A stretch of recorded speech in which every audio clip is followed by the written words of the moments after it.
Look at the dailies. We begin with the Daily Nation, and the front page story. The headline is this: expensive loans add to tax pain as Ruto signs finance bill. It'll be rough.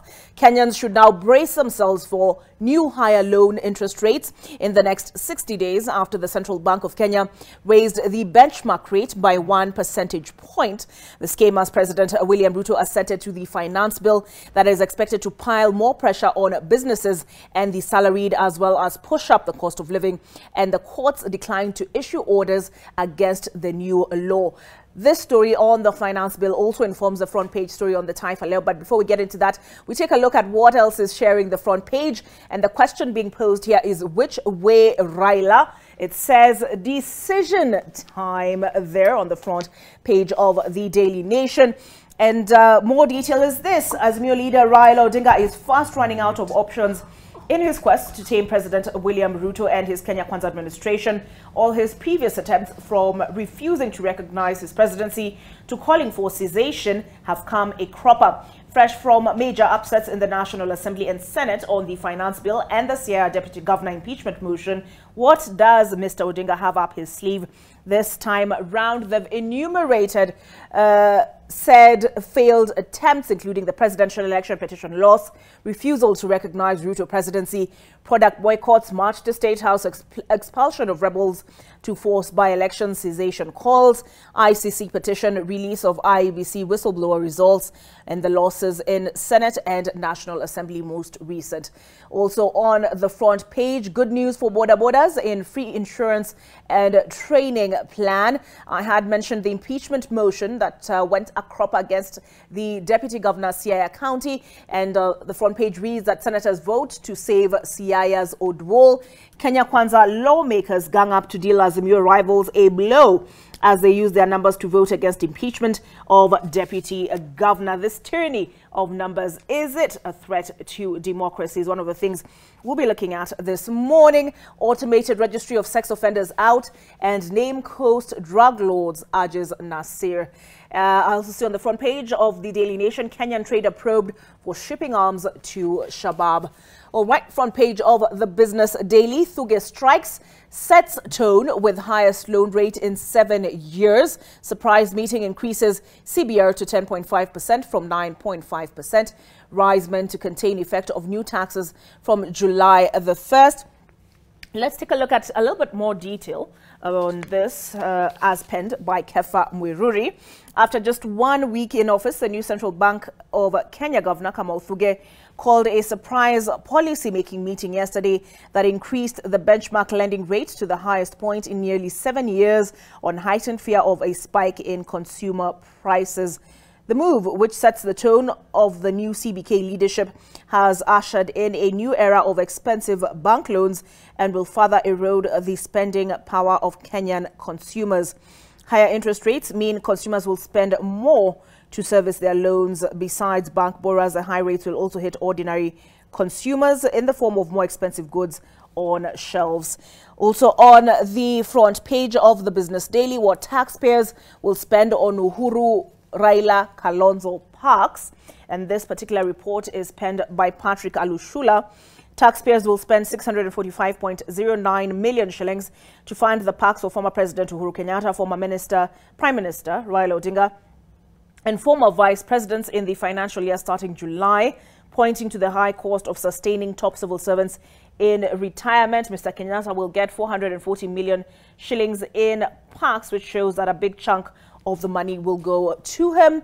On the ticker, Kenya increases domestic borrowing target by 50 billion shillings. The Treasury has raised the domestic borrowing target for the current financial year by 50 billion shillings, backpedaling on a previous cut effected in the first mini budget released by the Kenya Kwanza administration. And let's now take a look at the Taifa Leo. As I mentioned, they take a look at the finance bill, and they say he imeenda. And they've listed the maumivu ya ushuru, including the 1.5% housing levy, the increase on fuel VAT by 8% to 16%, the tax on imported sugar, the tax on digital content creators, the increased pay as you earn for those earning above 500,000 shillings to 32.5%, up from 30%, and above those earning above 800,000 shillings up to 35%, up to 35%. The increase in tax on imported fish.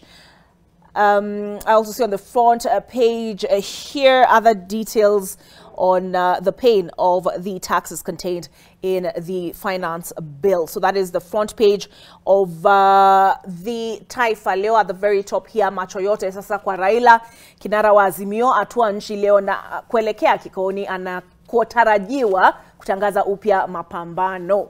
All right, let's take a look at the Standard now before I invite my panelists to weigh in. And front page of the Standard, the headline reads, Ruto, Raila battles rescue Odwol from axe. A flurry of calls from Kenya Kwanza Alliance leaders convinced the senators to vote according to their plan, vanquishing any prospects of Azimio having its way in pushing out Orengo's deputy. Showdown looms after Ruto's tax nod, with the finance bill assented to, and prices expected to rise from July the 1st. Azimio leaders say it is time the Mwananchi protested the high cost of living, and as the Taifa Leo has done, they've listed some of the contentious provisions contained therein. I also see on the front page here, cost of loans to go up after CBK reviews margin. The central bank yesterday raised its policy lending rate to 10.5%, the highest in 7 years, a move that will push lenders to adjust their borrowing rates. And at the very top here, Malala plan to audit cabinet splits UDA. All right, let's take a look at the Star.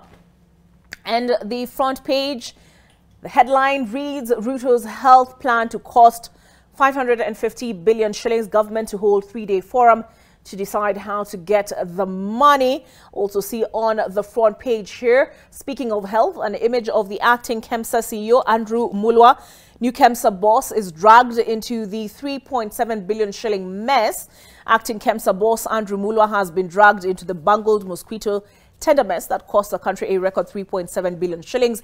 A senior officer working under Mulwa, who was then Director of Preventive and Promotive Health, told senators that Mulwa was aware of the inconsistencies around the tender but failed to act. Helen Ora filed that report for us. You can find it on NTV Kenya's YouTube channel. And alcohol crackdown. Nasir orders closure of bars near schools. Speaking of our topic of conversation, they've highlighted an opinion piece here by Michael Waikenda. Azimio should focus on nation building. I just wanted to look at the editorial cartoon on contained in the Star, and it's with regard to the mess in the health sector. Here we have the CS Nakumicha, who had said pray for her, and behind there I see, is that a wolf with a coat, donning a coat with the KEMSA branding, and a vulture on the other side with NHIF on the sleeve. All right, let's take a look now at People Daily. And their headline reads, let me just scroll up here so we can take a look at that. New taxes kick in from next week. Mixed bag for taxpayers. President has signed finance bill into law, meaning that from Saturday, some of the taxes become payable, while others have been staggered to September and January. Higher deductions that start on Saturday: 16% VAT on petrol, 1.5% housing levy, 3% turnover tax for small businesses, 32.5% income tax for workers earning over 500,000 shillings.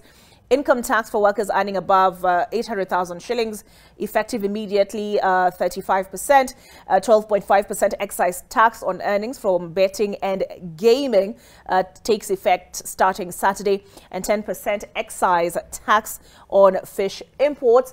Lower levies that start this weekend are also listed on the front page, also on the front page of the People Daily. Ruto allies save deputy governor. I see move to end infighting rocking UDA. That was also highlighted on the front page of the Standard. And teachers protest over cash. Money for schools has been coming late and government has not honored all its obligations over the last 2 years, claim the heads. I think I've looked at pretty much all the front pages. Most of them make reference to the assent of the finance bill and what that then means for our pockets starting this Saturday. I'm curious what my panelists have to say on the subject and what their constituents have to say on the same. I'll start with you, Naomi. Your thoughts now that the finance bill comes into effect Saturday? What mambo kwa ground ikwaje? How has this news been received? Thank you so much, Olive, for having me on the show. My name is Naomi, for those who may not have met me before, and I represent the youth of Nyandarua County, Urban MCA, and the youth of Nyandarua County are excited. We look forward to houses, we look forward to being able to grow our county. This is because in the finance bill, we have a reduction in certain taxes that will favor even young people. We have an increase in HELB allocation. We have from 15 billion, 100% increase from 15 billion to 30 billion. The young people and the students of Nyandarua County will greatly benefit from this increase. We also have reduction in certain taxes and taxes exempt on raw materials, creation of raw materials for fertilizers. This will help in the growth of agriculture sector in Nyandarua County, where our staple food is potatoes. We do a lot of farming. So this will really greatly help the young people to venture into agriculture and be able to create value in the county. All right, so you're saying they're excited. Strong terminology there. Is that the same thing in Kiambu County? Thank you very much, Oli, for having me this morning. My name is Wanjuko Muturi. I represent the youth and the people of Kiambu County, and I am glad to be here this morning. The reception by the people on the new finance bill that has just been passed and signed into law by the president earlier yesterday. It has been an informative process for the people of Kiambu because you realize there is a lot of clauses that actually support the local mwananchi of Kiambu County. We would see, for instance, we have a very big percentage of us that are dairy farmers, and we have seen actually there is zero rating of products and manufacturing of products of animal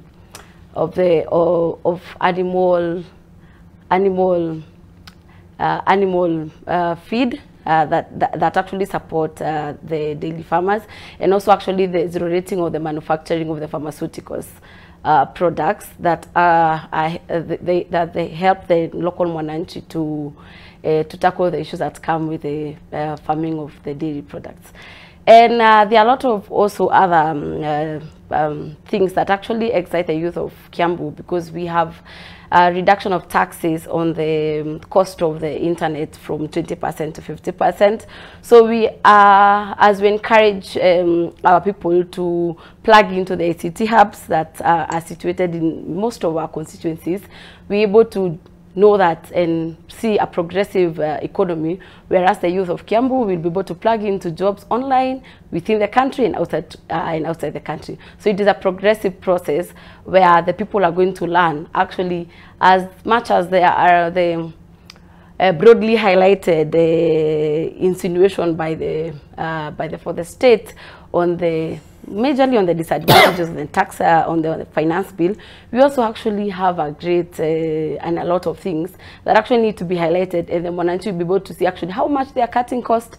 As much as they are paying cost on this other side, they're actually greatly cutting cost on the other side. Thank you very much. Interesting. If you hail from Kiambu and Nyandarua, do you have your representatives aptly represented your sentiments on the finance bill? You can tweet me at Obarrows. Your Twitter handle, Naomi? At Naomi Ngatia. At Naomi Ngatia. Wanjuko? At Wanjuko Muturi. At Wanjuko? Muturi. All right. We'll get the sentiments of Narok residents on the other side of this break.